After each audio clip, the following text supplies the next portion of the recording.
Good afternoon, and welcome to today's Side by Side with the Division of Mental Health, Developmental Disabilities, and Substance Use Services, Improving Our System Together monthly webinar.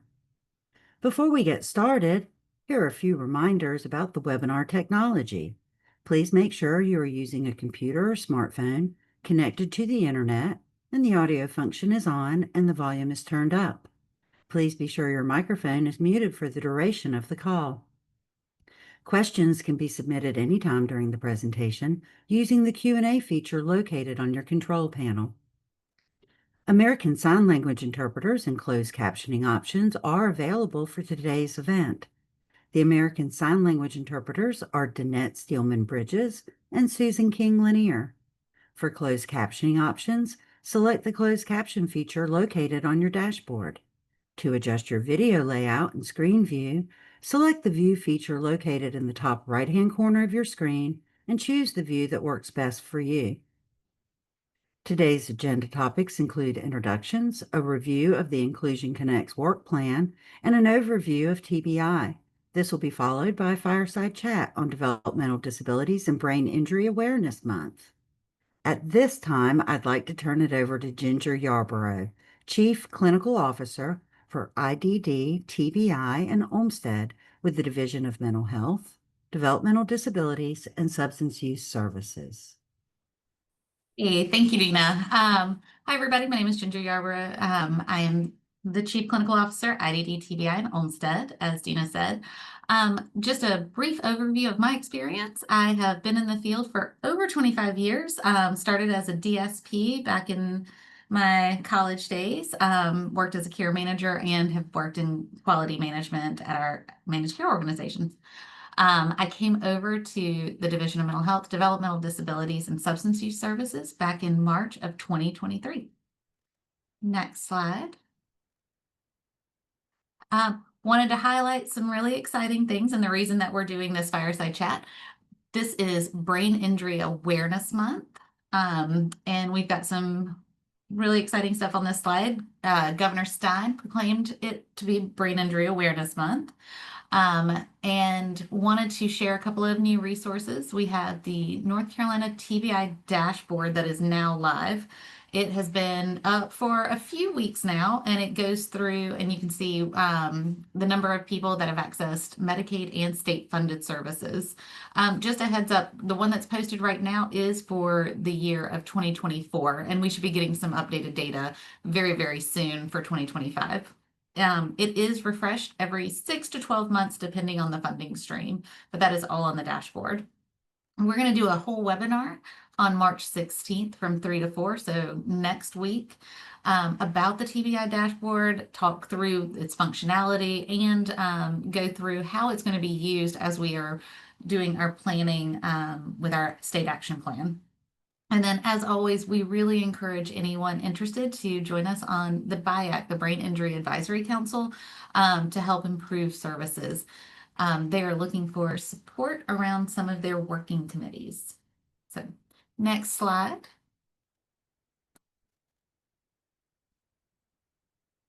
Next slide. And here's a slide with a link to BIAC, Brain Injury Association of North Carolina. They also have a ton of activities that are going on this month, so please check out their calendar. And then we're going to have some other activities listed in just a minute. Next slide, please. It is also Developmental Disabilities Awareness Month, so this is a really exciting time for my team, for our team and our communities. Josh Stein also proclaimed March as Developmental Disabilities Awareness Month.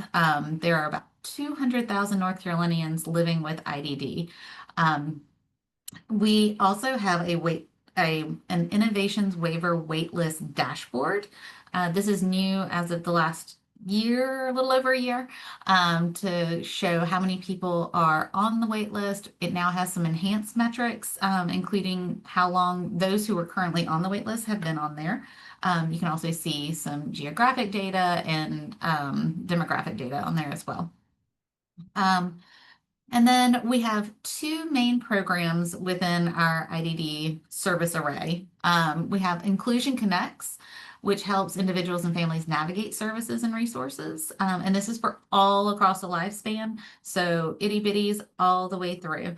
And then as part of our Inclusion Connects, we specifically have a program called Inclusion Works that is all about competitive integrated employment. So helping individuals with IDD figure out what kind of jobs they want, and then obtain and maintain that employment in a position that is paid comparably to their non-disabled peers in an integrated setting, with the same opportunities for advancement. So those are a couple of our programs. Next slide. And then here is a slide of all of our wonderful activities that DMHDDSUS is hosting with our partners across the department. Please join us. They are IDD and traumatic brain injury inclusive for the most part. And you should be able to click on any of those links. Next slide. And finally, I would be remiss if I didn't celebrate Social Work Month.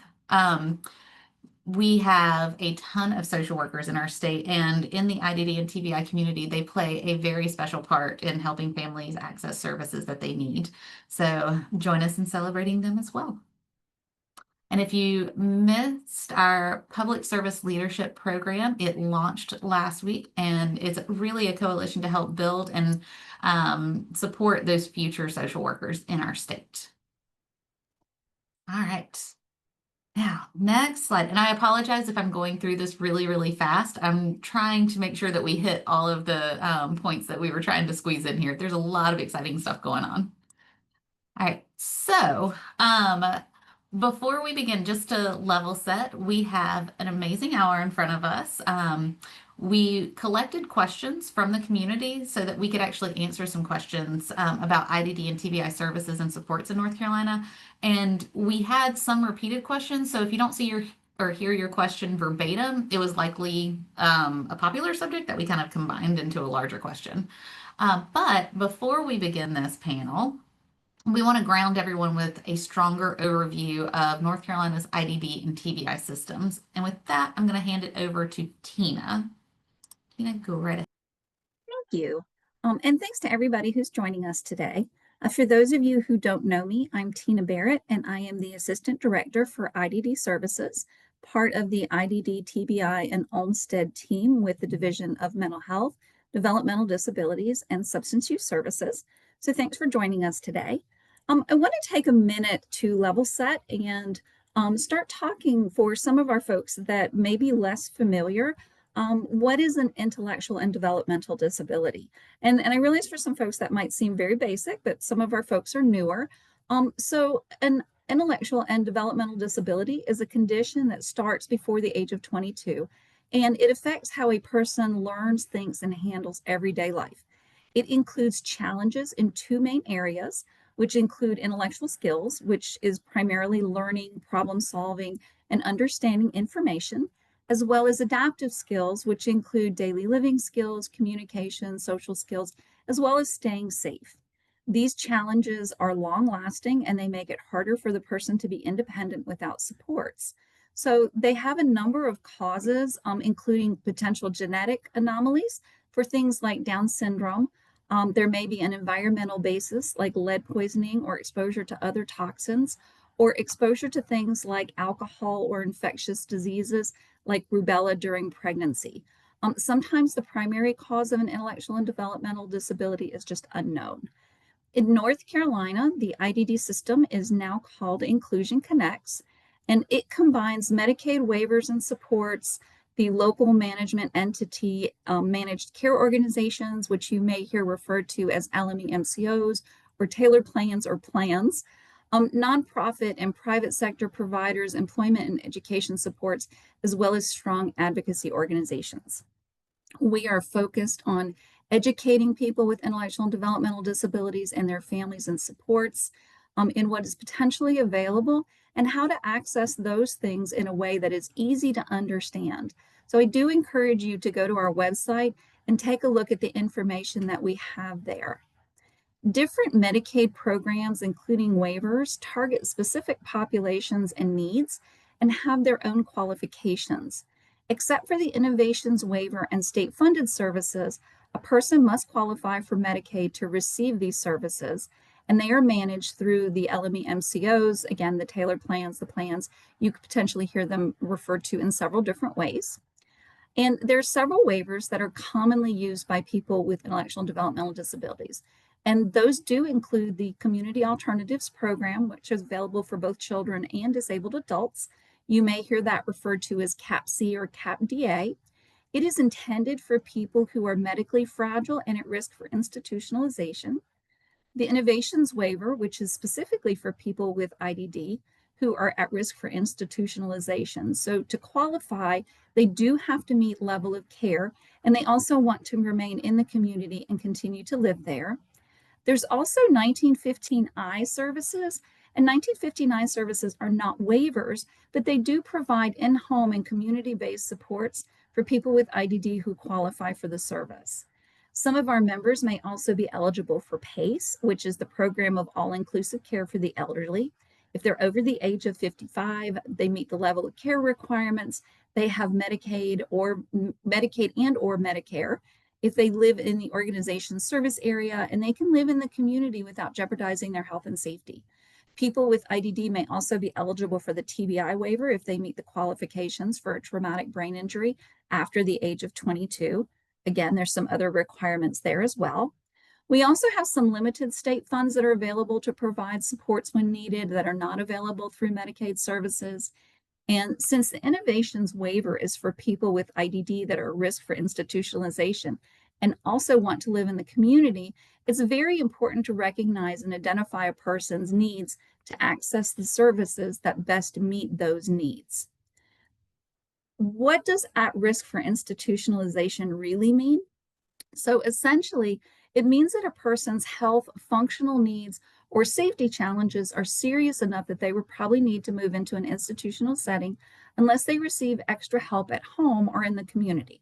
So most commonly for people with IDD, institutional level of care is often referred to as ICF-IID or ICF, which stands for Intermediate Care Facilities for Individuals with Intellectual Disabilities.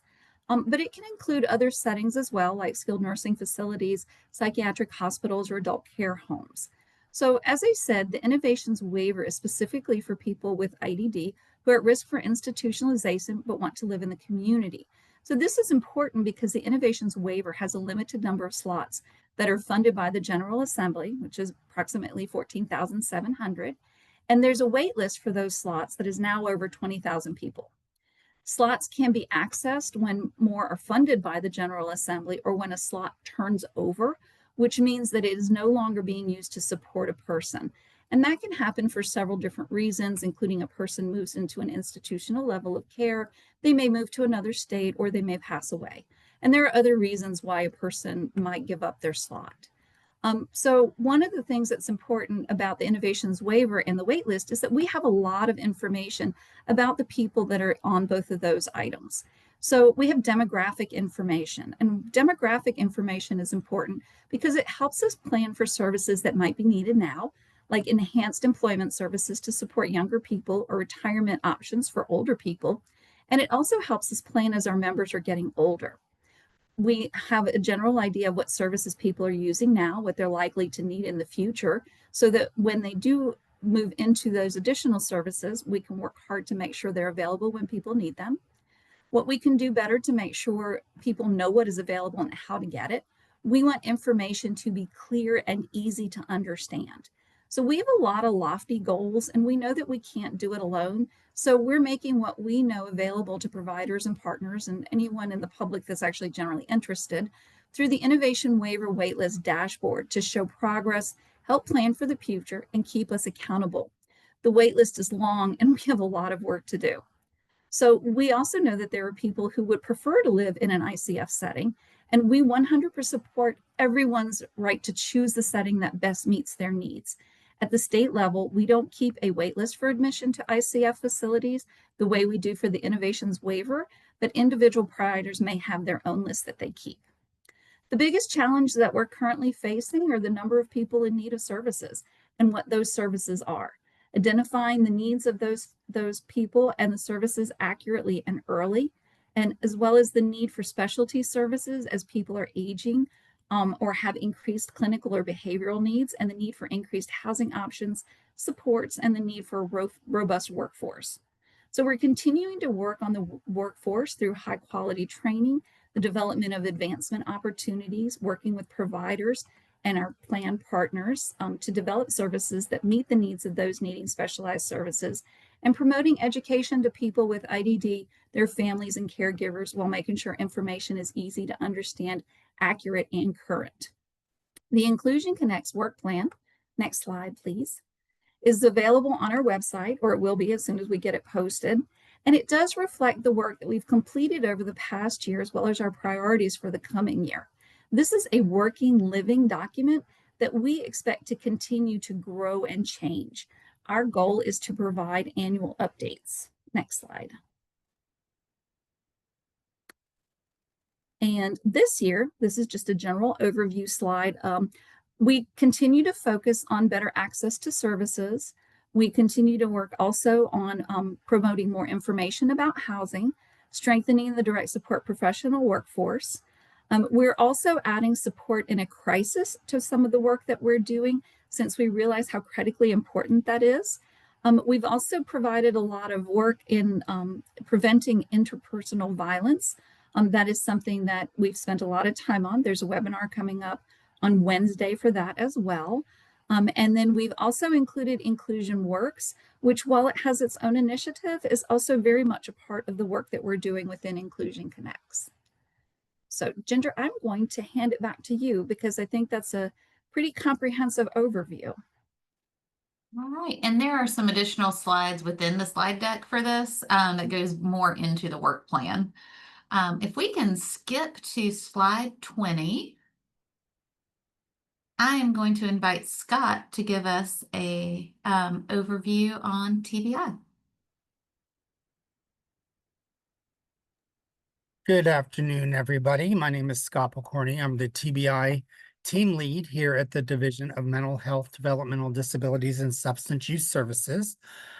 Great to be here with you all this afternoon. If we could move to the next slide, please. Okay, so we're going to start off with a general definition of traumatic brain injury. I understand a lot of you out there might be familiar, but for those that may not be, or as a refresher to others, a TBI is generally defined as an injury to the brain caused by an external force, such as a blow, bump, jolt to the head, or a penetrating injury, and it disrupts the normal brain function. Here in North Carolina, we actually have two definitions for traumatic brain injury.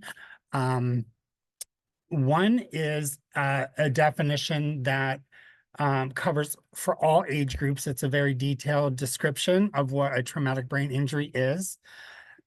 And then our second definition is defining traumatic brain injury essentially as an intellectual and developmental disability. So for those folks who had sustained their brain injury, their traumatic brain injury, excuse me, prior to the age of 22, they would be defined in statute as a person with intellectual and developmental disabilities. So the reason why we have two definitions, it's definitely very unique. Most states do not have two. But we have two specifically because, one, we didn't have a definition in statute for traumatic brain injury in the past, other than the definition that speaks to TBI being an IDD. So we wanted to have a good comprehensive general definition of traumatic brain injury overall. And then we and the advocates and stakeholders wanted to maintain the original definition, which ties traumatic brain injury into the intellectual and developmental disabilities, because we understood that a lot of folks with TBI had already been included in that definition, had been receiving services through that service system. And so the stakeholders didn't want to take a chance of those services potentially being disrupted with the introduction of a new definition. And of course, as the slide also says, that is an appropriate definition as well, because the brain is still developing during the adolescent and young adult years. So there are three primary causes of brain injury. One is slips and falls. The second is car accidents, and the third is hits or strikes to the head. So it used to be that car accidents were the #1 cause of TBI. That has swapped out with slips and falls now being the #1 cause, probably about 5 or so years ago. And that has a lot to do with the significant increase in the aging of the population overall. And so that's where we are seeing, unfortunately, a lot more slips and falls that are causing traumatic brain injury most recently. So, and then the hits or strikes to the head, that generally involves like sports related injuries, assaults. We see that in intimate partner violence and other scenarios. If we could move to the next slide, please. So this is a general slide. Obviously, these are common challenges that people can experience following a traumatic brain injury. Obviously, not everybody experiences all of these. And so we just want to be conscientious that we're not generalizing too much. But it's important to recognize that every brain injury is unique. And we have a saying that if you've seen one brain injury, then you've seen one brain injury. And of course, we also need to recognize that none of the brain injuries occur in a vacuum. So if a person has certain of these types of challenges, those will oftentimes snowball and lead into other challenges in their life. And so it's just important to be sensitive to that reality as well. So obviously we can see here some of the physical challenges that some folks experience: coordination, hearing, vision challenges, sensory challenges. Some people end up experiencing seizures, cognitive challenges. This is certainly the most relevant or most common. So memory challenges, pretty much most folks with brain injury do have some level of memory challenges. And that has to do with, if you fall or if you are in a motor vehicle accident and you hit your head and your forehead, for example, which is the frontal lobe, and that has a lot to do with executive functioning. So memory, recall, attention, and all of these other things that you can see here listed. And then next we have, of course, personality changes that occur after a brain injury. So some folks may have challenges maintaining their emotions. A lot of people, of course, experience depression because their life is significantly altered. And for some folks that is permanent. And so really dealing with the changes in their world. They don't necessarily, some people have challenges understanding social cues, relating with others, and so forth. And then finally, we have certainly other changes that occur: communication, social skills and isolation, emotional, the ability to maintain emotions, reducing, of course, of their independence, employment. So we see people that have a hard time re-entering the workforce or re-entering the workforce in a way that that they had been engaged in the past. And then obviously mental health issues, as I've said before, dealing with the trauma of the injury. A lot of family systems change. We see a high rate of divorce. We see a lot of folks that ultimately have challenges maintaining relationships with family and friends.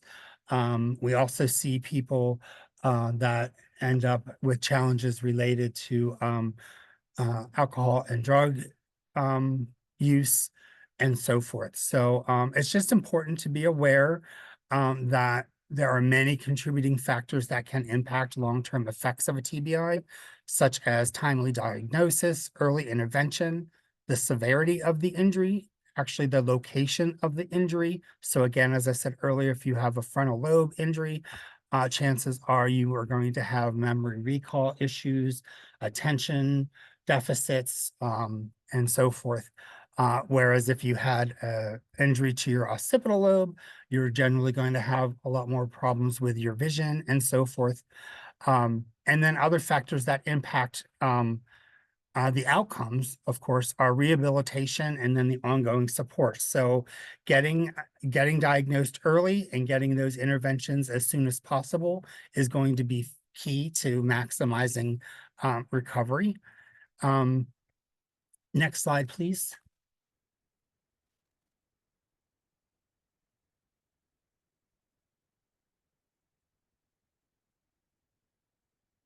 Okay, so we did get some questions about the TBI waiver, so we just kind of wanted to highlight where we're at now. Of course, the TBI waiver has been operational in the Alliance catchment area since 2018. It is still a pilot waiver and it operates in Cumberland, Durham, Harnett, Johnston, Mecklenburg, Orange, and Wake counties. There's currently 107 slots available for the waiver. We are getting close to filling all of those slots. I know that people are really wanting this expanded statewide, and we certainly are too. One of the things that had happened a couple of years ago, we had submitted for a request to the General Assembly to be able to expand the waiver. And the General Assembly did provide the authority to expand the waiver, but they did not provide any funding or slots to support that expansion. And so without that recurring appropriation from the General Assembly, we aren't able to expand the waiver. However, in the meantime, as we continue to advocate the General Assembly, both from the state perspective, as well as advocates and stakeholders throughout our communities, we are continuing, while that advocacy moves forward, we continue with working with stakeholders and the tailored plans in preparation for both the waiver amendment, which is coming up, as well as the waiver expansion, so that when we get a green light from the General Assembly to expand the waiver, we are ready to go. One of the things that I did want to point out is that we have had heavy involvement from our statewide TBI waiver statewide expansion advisory committee, as well as our tailored plans in helping to get ready for that expansion activity. Next slide, please.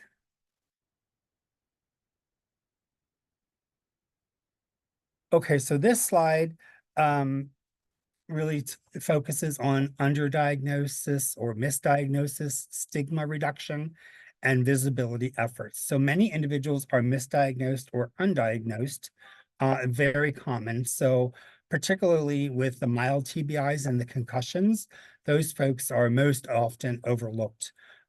People are told to shake it off, you're going to be okay, it's not a big deal. Then there are still others that have overlapping symptoms with other conditions. So somebody with a traumatic brain injury may be misclassified as somebody that has a mental health condition or some other condition. And so they might get misdiagnosed or mislabeled into the wrong category, and therefore aren't able to receive those services and supports that are so essential. Lack of proper screening, right? So we have folks that aren't screened at all, or that we have doctors that might not be aware of the different screening tools or things that you can use to effectively identify a person's likelihood to have a traumatic brain injury.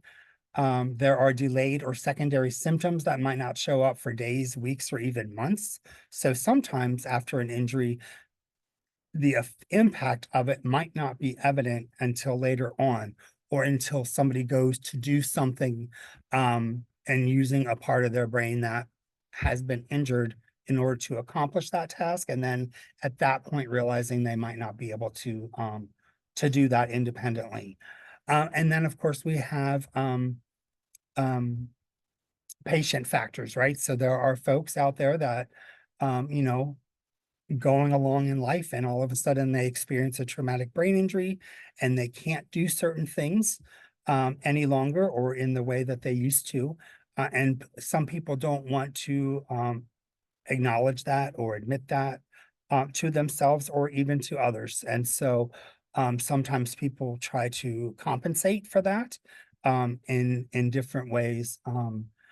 And so that makes it also very challenging. And so a lot of people go through a grieving process as a result of losing some of their abilities, but then are, and we're going to get to this in a minute with the unmasking project, but then are able to kind of move through those emotions and come through to embrace their new reality in a lot of ways.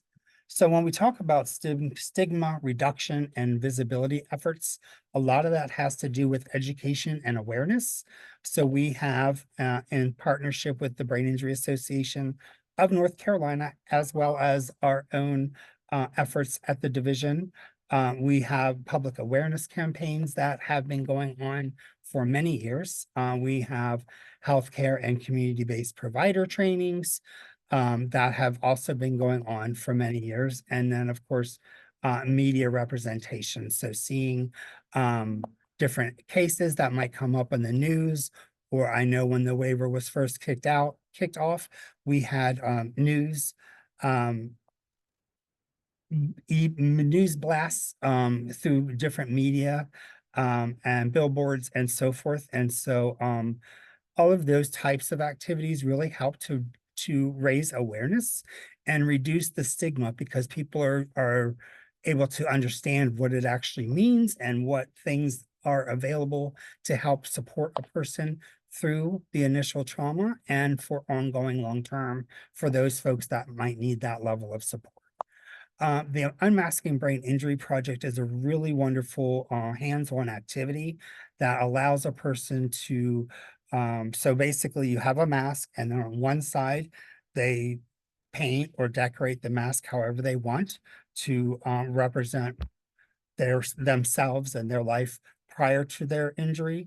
And then on the other side of the mask, they do the same thing for their current life and how they engage in the world and so forth. And so it's a really wonderful symbolic way to express themselves through their creativity to demonstrate who they were, who they still are, and who they've become all in one activity. So if you haven't heard of that, I encourage you to reach out to the Brain Injury Association. They do offer opportunities to create those masks throughout the state. So, and another thing to really think about in terms of stigma is that language does matter. So of course, using people first language, using strength-based narratives, which is essentially highlighting what the person can do instead of what the person may no longer be able to do. And then certainly finally, last but not least, is the policy and advocacy. Your voice absolutely matters. It has made a difference every step of the way. That's how we got the TBI waiver pilot started to begin with. That's how we got the expansion introduced to the General Assembly through tailored plans and other stakeholders advocating for that, and also how we recently, of a few fiscal years ago, got an additional $1 million added to the state funds appropriation from the General Assembly. And so that's an additional $1 million recurring to help better support that program. And so all of these efforts collectively have really helped us move traumatic brain injury forward in terms of identifying, in terms of acknowledgement by legislators, leaders within government, provider awareness, just individual awareness, and how we've been able to start to support our initiatives more in a fiscal manner so that we can actually tangibly create more and diverse systems and supports for folks living with TBI in our communities. Next slide, please.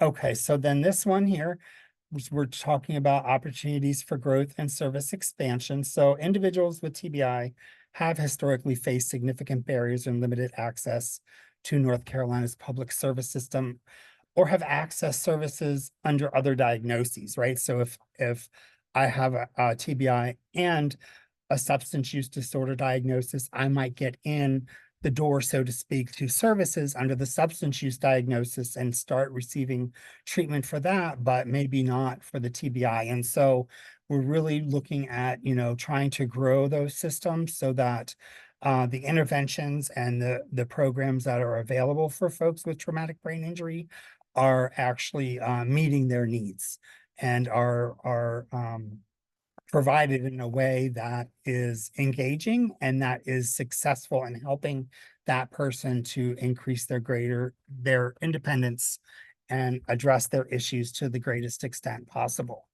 I can say working here over the past 10 years, we have really seen a significant increase in the growth of programs. And I see Ginger's on, so I'm going to hurry through the rest of this real quick. So some of the number of service opportunities, of course, we've had and still have the TBI State Funds Program. We have 1915 I services that are now available for adults with TBI, our waiver or TBI waiver. The other waivers Tina mentioned earlier, our Medicaid state plan benefits, our mental health and substance use disorder services, a new ASAM 3.3 program, which is going to be TBI and substance use disorder waiver. We have an upcoming peer support program and our screening efforts across the state. And so all of those efforts and others are guided by our TBI state action plan. And so I really encourage all of you to review and provide feedback on that plan when it's posted later this month, because that really is going to be our roadmap for expanding and strengthening our TBI services into the future. And now I'm going to turn it back over to Ginger. Hey, Scott, I was not trying to be unsubtle. I was trying to be as It's subtle as I totally could. fine. I know I talked quite a bit.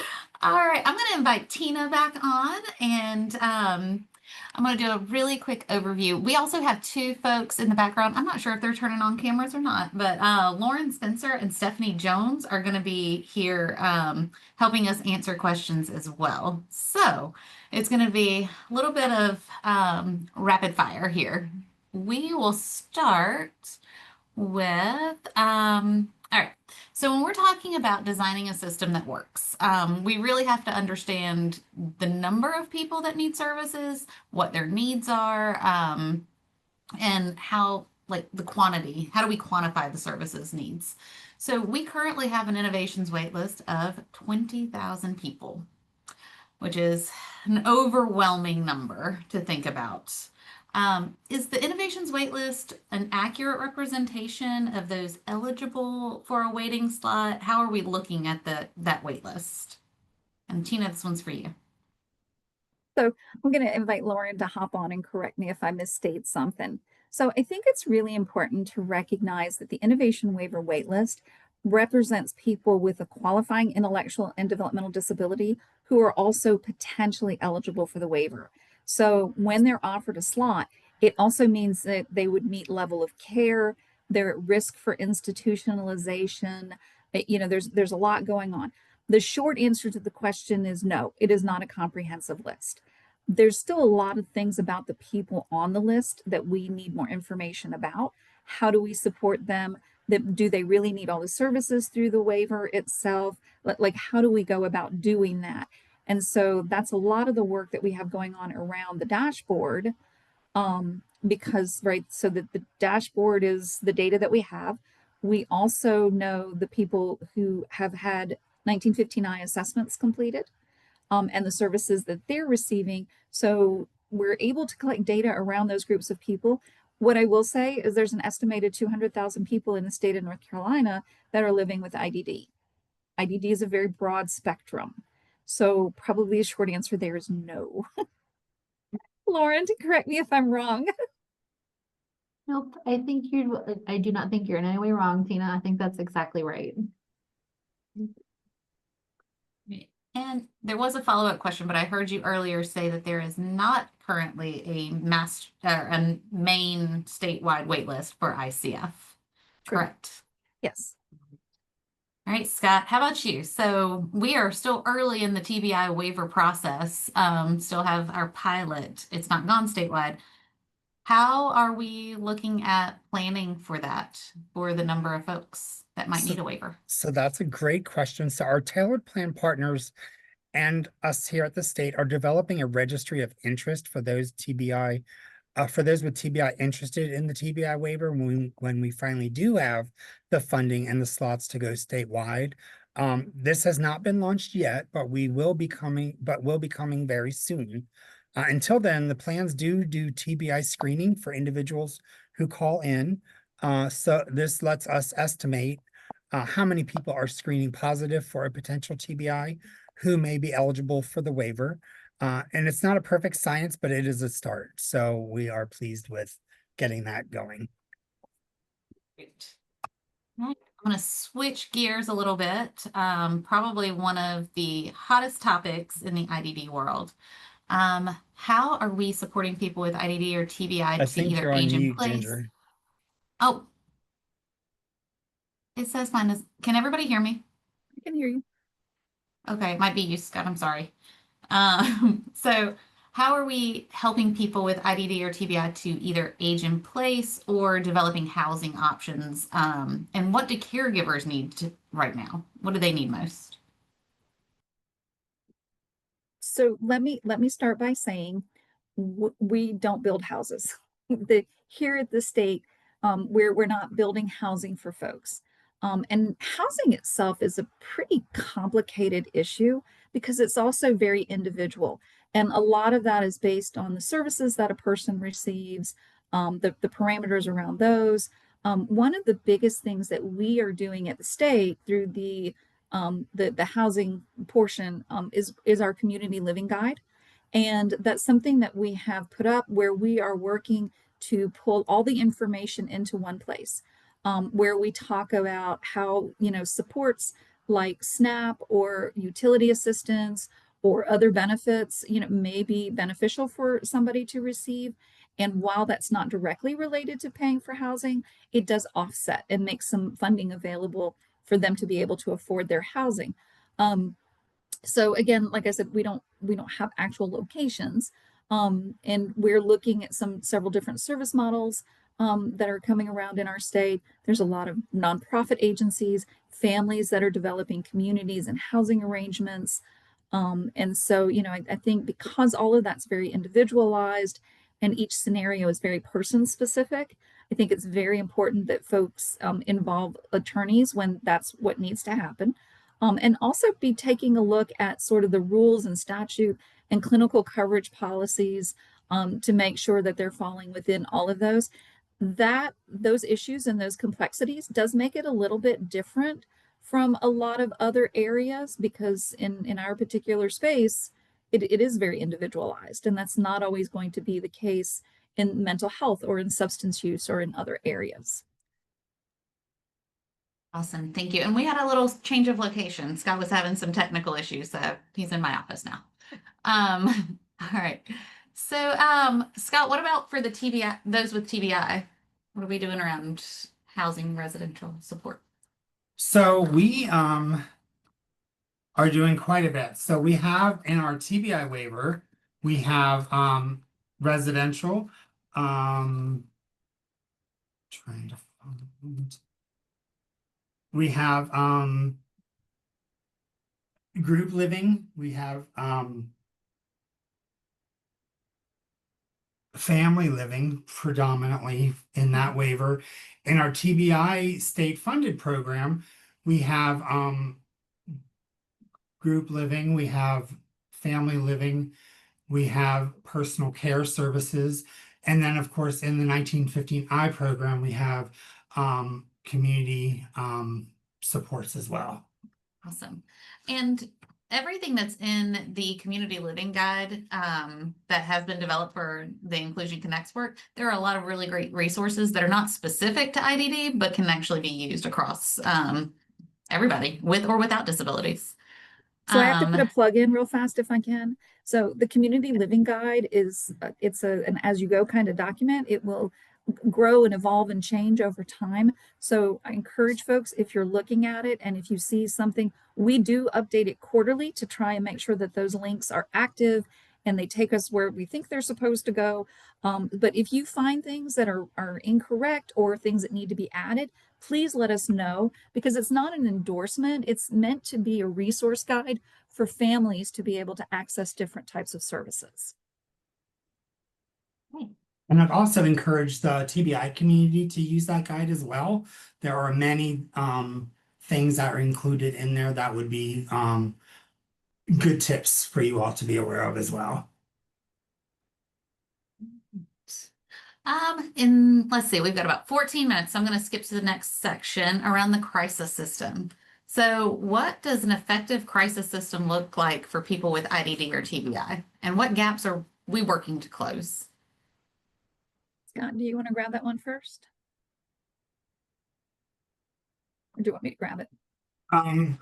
Sure, I could grab that. So an effective crisis system is a system where people, regardless of IDD or TBI, can have their needs met in the event of a mental health crisis. So people with IDD or TBI may be turned away from crisis resources such as facility-based care, behavioral health urgent cares, collaborative community behavioral health clinics, and other places for various reasons. But this results in people with IDD or TBI often going to the emergency department instead, often skipping those other options altogether. Whenever I hear someone say, we don't get people with IDD or TBI in our crisis facility, I tell them, yes, you do. You just don't know it. That is one of the reasons we are going to implement screeners at the CCBHCs coming up here soon. We are working to change that along with our partners within the crisis team.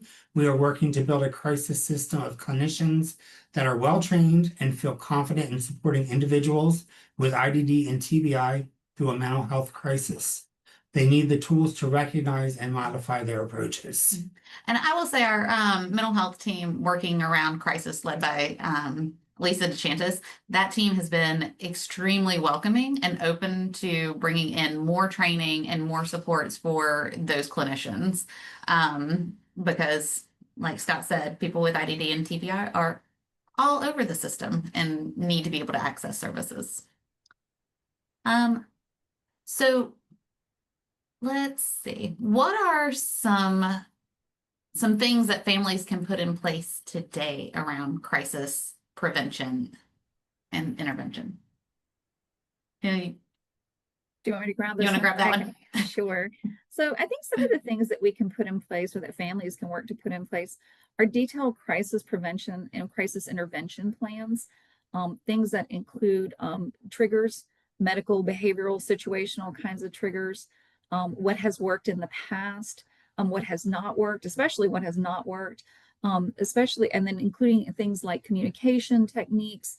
It's important for a crisis provider to understand if a person is nonverbal, other ways that they can interact and communicate with them, including up-to-date contact information is always going to be important. And that includes personal supports as well as professionals that support a person, if there are preferred hospitals or facilities. And then the awareness to include crisis trained officers, crisis intervention trained officers when appropriate. We encourage families and some of this, and I'm going to honestly say, is not just for people with IDD or TBI. I think some of this is very for the general public. Having a psychiatric advance directive and medical advance directives are very important so that if there is some kind of crisis, that the people that you work with and know there's somebody is in charge and is able to make those decisions, as well as what your decisions are. Power of attorney is another thing that's important to have, and also communicating to the people that have responsibility for that, and also communicating it to just the people around you that you have it. Future planning. What happens if a primary giver is suddenly not available? Is there succession planning for guardianship if there is a guardian? If needed, a behavior plan. Where is that behavior plan accessible, and how do you get that out? Now that we live in a world of cell phones, and we know, a lot of people don't have landlines, having a contact list that's just even stuck up on the refrigerator. So if there is an emergency personnel walk through the door, they know who to contact. There's a surprising number of just getting in touch with people that becomes important around a crisis. Right. And that whole thing about communicating to other folks is extremely important. Speaking as a child of the sandwich generation right now, we're doing some of this planning with my mom, and you have to let people know when they're the medical power of attorney. So, For sure. all right, let's move on to something a little more positive or uplifting. Let's talk about employment. So, what are we doing to help expand competitive integrated employment for people with IDD and TBI? And Tina, I'm going to start with IDD first.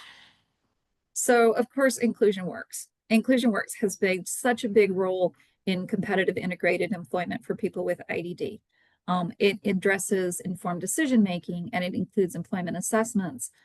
It works under the assumption that all people can work if that's what they choose to do, and that everybody can find a job that it's integrated and it's competitive, and it allows you to work with peers, and so for sure the Inclusion Works initiative has gone a very long way in being able to push that forward. And I will say one of the biggest things that's come out of that is the collaboration that has happened, especially within that space. I think they have done an amazing job sort of leading the idea that you make the most progress when you work together. That initiative includes representatives from EIPD, which is the Division of Employment and Independence for Persons with Disability, right? I got that one right.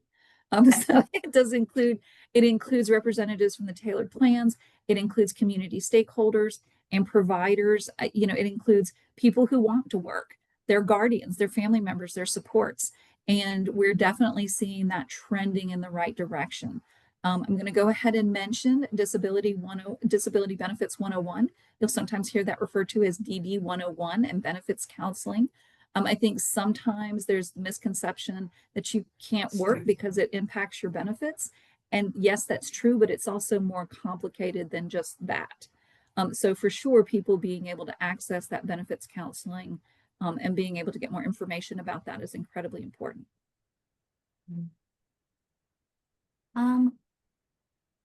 What about youth? So transitioning into adulthood. Yeah, so transition age youth has actually been an interesting group for us. It's definitely one where we need to put a lot of work and energy. So they do have the pre-employment transition services that start in high school. So kids that are in high school have an opportunity to start looking at the work opportunities there. There are some programs around transition age youth as they're starting to look at moving into the workforce. It is definitely something that I know Inclusion Works is looking at very closely, because providing those opportunities for young people is critically important, making sure they know what their choices are. Absolutely. Yeah, I think it's, again, starting from that mentality of work is always an option. Work is always an option, for sure. Yeah. And I will say the community college system does a really good job. They have several courses and training opportunities that are built into their system. So they do a really good job getting into the high schools and working with high school students as well. Those with intellectual developmental disabilities, as well as the average teen. So they do a lot of work there. So you had mentioned earlier about collaborating across the agencies and across departments, internal, external partners, families, and everyone. How can the agencies work together so individuals experience like a continuous system? I'm gonna let both of y'all take a stab at this one. So Scott or Tina want to go first? Go ahead, Tina, you're on a roll. Thank you. So I think the way that the systems work together is there needs to be some recognition that we need to have a shared language. This was an experience that we had when we were working with the community college. We were saying exactly the same thing and not communicating with each other. So understanding different verbiage and Those types of things I think is really important. So when we talk about things like self-directed services, that everybody understands what self-directed means for a person in our space.